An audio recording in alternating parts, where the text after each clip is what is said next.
Assalamu alaikum students, I hope you all are fine. I am your maths teacher and welcome to your online class. Let's open page number 21। कल हमने number line पे rational number का representation देखा था कि कैसे हम number line पे रैशनल नंबर को रिप्रेजेंट करते हैं। आज हम देखेंगे कि हम अगर डिफरेंट पार्ट्स हों, यानी एक पार्ट के एक पोर्शन के डिफरेंट पार्ट्स बनाने हों तो हम कैसे करेंगे। जैसे कल हमने देखा था कि कैसे हम 2 इक्वल पार्ट्स में डिवाइड करते हैं। तो सबसे पहले मैंने यहाँ पे एक नंबर लाइन बनाई है और अब हम देखेंगे कि हम कैसे इस पे रैशनल नंबर को यानी पी बाई क्यू के फॉर्म में नंबर्स को रिप्रेजेंट करेंगे। तो सबसे पहले यहाँ पे एक चीज़ मैं आपको सिखा दूँ कि जैसे एक लाइन है, इसको आपने 2 इक्वल पार्ट्स में करना है तो कितनी लाइंस लगेंगी कि ये 2 इक्वल पार्ट्स में हो जाएगा। 1 लाइन, जिससे ये क्या होगा 2 इक्वल पार्ट्स में, यानी 1 लाइन से ये 2 इक्वल पार्ट्स में हो गया तो 1/2 यानी हाफ हाफ दोनों का। इसी तरह अगर एक लाइन को हमने 3 इक्वल पार्ट्स में कन्वर्ट करना है, यानी पोर्शन 3 इक्वल पार्ट्स में डिवाइड करने हैं, तो हम क्या करेंगे। सबसे पहले हम कितनी लाइंस लगाएंगे कि ये 3 इक्वल पार्ट्स में हो जाए। 2 लाइंस लगाएंगे तभी जाके 3 इक्वल पार्ट्स में होगा।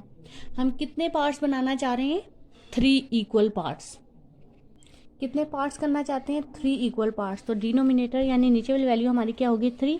पहला पार्ट होगा 1, दूसरा होगा 2/3।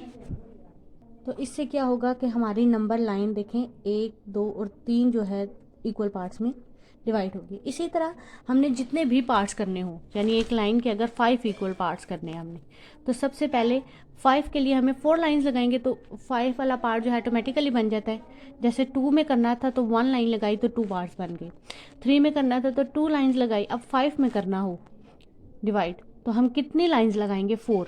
1 2 3 4। तो देखिए कितने पार्ट्स बन जाएंगे, 1 2 3 4 5 पार्ट्स बन जाएंगे।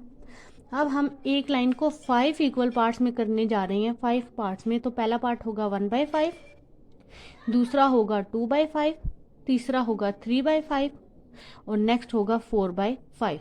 ठीक है, तो ये 5 इक्वल पार्ट्स में। इसी तरह हम जितने भी पार्ट्स बनाना चाहें बना सकते हैं एक पोर्शन के। तो अब चलते हैं अपने टॉपिक की तरफ, जहाँ पे हमने क्या किया था कि एक नंबर लाइन को हमने क्या किया था कि एक इंटीजर को क्या लिखा हुआ है, between each pair of the consecutive integer into 2 equal parts, यानी हर एक इंटीजर को आपने कितने इक्वल पार्ट्स में करना है, 2 इक्वल पार्ट्स में। तो देखें 0 और 1 ये एक पोर्शन है, इसको हमने 2 इक्वल पार्ट्स में करना था तो एक लाइन लगाई तो ये 2 इक्वल पार्ट्स बन गए। और 2 इक्वल पार्ट्स में करने के लिए 2 पार्ट्स बनाना चाह रहे हैं तो पहला पार्ट क्या होगा, 1/2, जिसकी वजह से ये दोनों डिवाइड हो जाएंगे हाफ हाफ पार्ट में।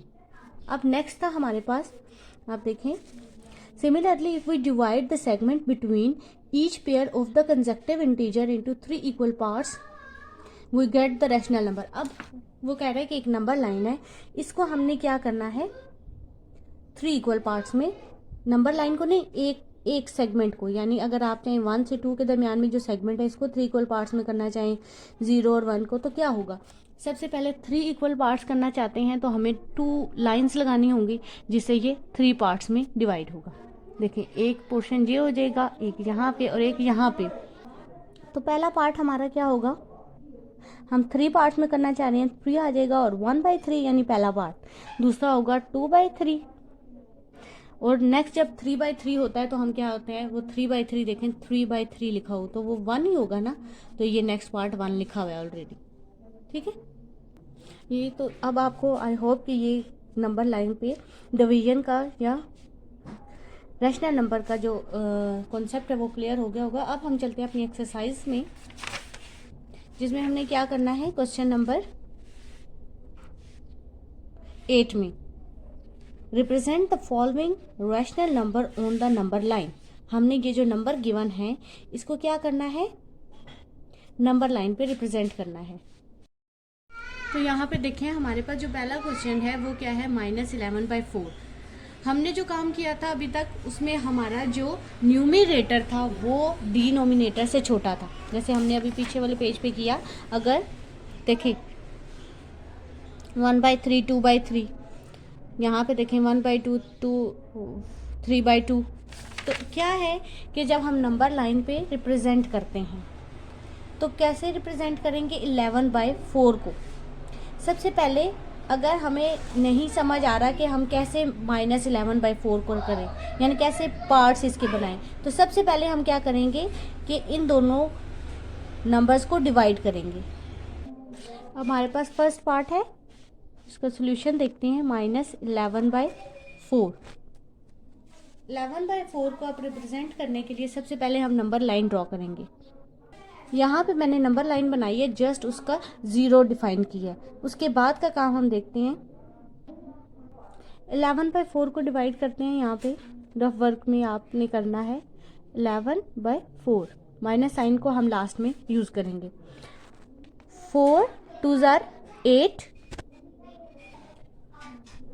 जब 8 आएगा तो यहाँ पे जब इन्हें सब्ट्रैक्ट करेंगे तो हमारे पास बचेगा 3। हम 0 जब खुद लगाते हैं तो हम पॉइंट यूज़ करेंगे। एंड 4 7 से 28, 28 जब 30 में से 28 सब्ट्रैक्ट होंगे तो हमारे पास रिमाइंडर होगा 2। अगेन हम 0 लगाएंगे तो 4 5 से 20 हमारे पास रिमाइंडर जब कुछ नहीं होगा तो आंसर आ गया 2.75। मीन्स अब जब माइनस साइन यूज़ करें तो ये आंसर है -2.75। ठीक है, अब देखें हमें समझ आ गया 2 से समथिंग आगे कुछ पॉइंट्स हैं जहाँ पे ये नंबर लाइन पे रिप्रेजेंट होगा।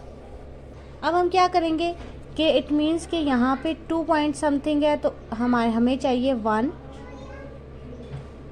2 3, और यही नंबर हम इस साइड पे रिप्रेजेंट करेंगे तो माइनस साइन के साथ आएंगे -1 -2 एंड -3।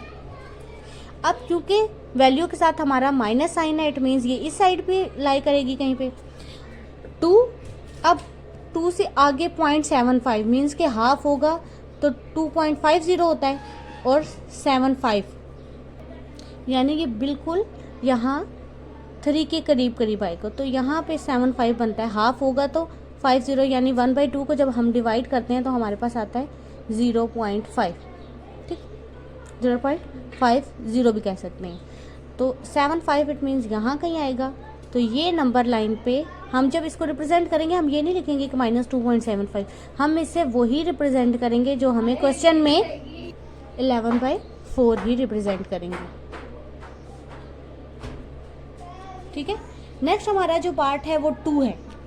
आपने हर एक पार्ट के लिए अलग नंबर लाइन बनानी है। ये देखिए यहाँ पे -2 है तो -2 को रिप्रेजेंट करने के लिए आपको और कुछ भी नहीं करना पड़ेगा, जस्ट नंबर लाइन पे आपको जब देखें -2 अगर है तो वो यहाँ होगा, तो यहाँ पे आप इसको रिप्रेजेंट करेंगे कि ये आपका नंबर। लेकिन आपने हर क्वेश्चन के लिए अलग से नंबर लाइन बनानी है। हमारा जो क्वेश्चन है वो है 2/5। तो 2/5 को कैसे करेंगे, पहले सबसे पहले नंबर लाइन बनाते हैं। अब हमने क्या करना है, 2/5 है, इट मीन्स कि हमने एक लाइन को पहले 5 इक्वल पार्ट्स में करना है और उसमें 2/5 को रिप्रेजेंट करना है। ठीक है, तो एक पोर्शन जो है यहाँ लिख लेते हैं 1 2 -1 और -2। आप चाहें तो अगेन इसको भी डिवाइड करके चेक कर सकते हैं रफ वर्क में। कैसे करेंगे इसको, 2/5 है। अब देखें यहाँ पे हमारा जो इनसाइड नंबर है वो छोटा है तो हम क्या लगाएंगे 0, तो यहाँ क्या आ जाएगा 0 पॉइंट। अब यहाँ पे 5 4 20, तो हमारे पास क्या आ गया 0.4। इट मीन्स कि हमने इस सेगमेंट को यानी पॉजिटिव साइड पे इस सेगमेंट को 5 पार्ट में डिवाइड करना है, क्योंकि 2/5 तो था, हमें पता है कि 5 पार्ट्स करने हैं और सेकंड पार्ट को रिप्रेजेंट करना है, लेकिन किस पोर्शन में, तो इसको देखने के लिए हम क्या करते हैं जस्ट डिवाइड कर लेते हैं और हमें पता चल जाता है कि किस पोर्शन। जब अगर यहाँ आता 1.4 तो इट मीन्स कि इस पार्ट को हमने 5 इक्वल पार्ट्स में डिवाइड करना है। अब यहाँ पे क्या आ गया 0.4, इट मीन्स इस पार्ट को हमने 5 इक्वल पार्ट्स में पहले डिवाइड करना है। तो इसको डिवाइड करते हैं कैसे, ये 5 पार्ट में करना है तो 4 लाइन्स आएंगी, 1 2 3 4 लाइन्स आ गई।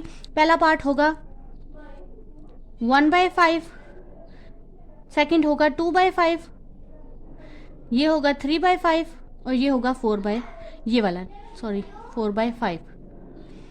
जब 5/5 आएगा तो वो 1 आ जाएगा और वो ऑलरेडी लिखा हुआ है। तो सेकंड पार्ट हमने हमने कौन सा पार्ट शो करना था, 2/5। इट मीन्स ये पार्ट जो है हमने क्या करना है, सर्कल करना है, और यहाँ पे भी आपने सर्कल भी लगाना है। ठीक है स्टूडेंट। अब देखें नेक्स्ट जो पार्ट है हमारे पास है -3/5। तो ये आपने खुद करना है, ये आपका होमवर्क टास्क है। लास्ट क्वेश्चन क्या है, do both -2/3 and 2/-3 represent the same negative rational number. क्या हमारे पास क्वेश्चन नंबर 9 में हमने कहा कि -2/3 हो या फिर 2/-3 हो, तो क्या ये दोनों एक सेम रैशनल नंबर को रिप्रेजेंट करते हैं। तो देखते हैं, देखें ये है -2/3, तो हम माइनस को अगर साइड पे लिखें तो 2/3, और इसी तरह अगर इस साइड का माइनस अगर साइड पे लिखें और 2/3, तो देखें दोनों सेम है। तो हमारा आंसर क्या होगा, yes -2/3 and 2/3 represent the same negative rational number, कि ये दोनों सेम रैशनल नंबर को रिप्रेजेंट करते हैं। एक्सरसाइज का 7 जो क्वेश्चन है, हमने पहले 6 क्वेश्चन किए, फिर 8 किया, फिर 9 किया, अब 7 जो रह गया था उसको करते हैं। Express the following rational number in with a positive denominator. हमने हर एक फ्रैक्शन का डिनोमिनेटर पॉजिटिव शो करना है। पहला पार्ट क्या है, -7/1।